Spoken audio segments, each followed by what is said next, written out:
मुसळधार पावसामुळे मुंबई गोवा महामार्गावर साचलं पाणी। कोलाड जवळील खांब परिसरात रस्त्यावर पाणी साचल्यानं वाहतूक मंदावली।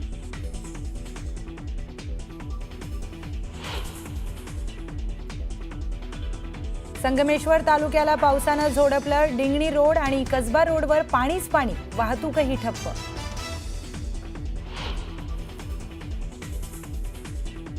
मुंबई गोवा महामार्गावर कशेडी बोगद्याजवळ कोसळली दरड। मुंबईच्या दिशेने जाणाऱ्या लेनवर दरड कोसळली। एक लेन बंद तर दरड हटवण्याचं काम सुरू।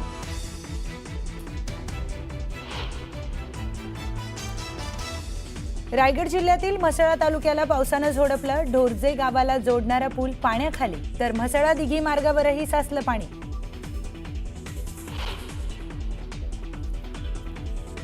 चांदोली धरण क्षेत्रामध्ये मुसळधार पाऊस। धरणातून 8,500 क्युसेक पाण्याचा विसर्ग सुरू, तर कोयना धरणाचे सर्व दरवाजे उघडले। नदीकाठच्या गावांना सतर्कतेचा इशारा। सिंधुदुर्गच्या आंबोली घाट परिसरात जोरदार पाऊस। डोंगरातून कोसळणारे धबधबे वेधून घेतात पर्यटकांचं लक्ष।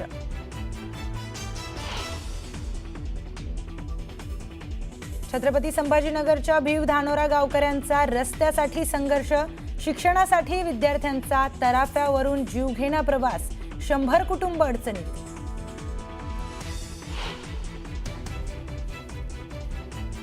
मीरा भाईंदर महापालिकेच्या कचरा डबा खरेदीवरून नवा वाद। साध्या स्टेनलेस स्टीलच्या डब्याची किंमत लावली 66,000 रुपये।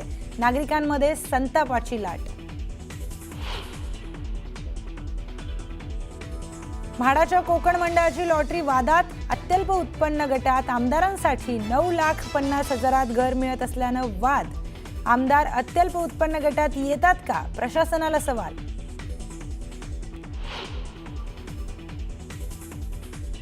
बॉम्बे स्टॉक एक्सचेंजला बॉम्बने उडवण्याची धमकी। बीएसईच्या संकेतस्थळावर धमकीचा मेल। पोलीस प्रशासनाकडून तपासणी सुरू।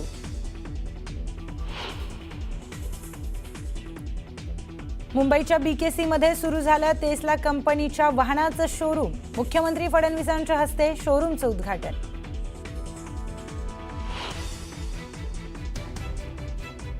आमदार निवासातील कॅन्टीन पुन्हा सुरू। अन्नाचा दर्जा सुधारण्यासाठी कॅन्टीन मालकाला 2 आठवड्यांचा वेळ। गुणवत्ता न सुधारल्यास कारवाईचा इशारा।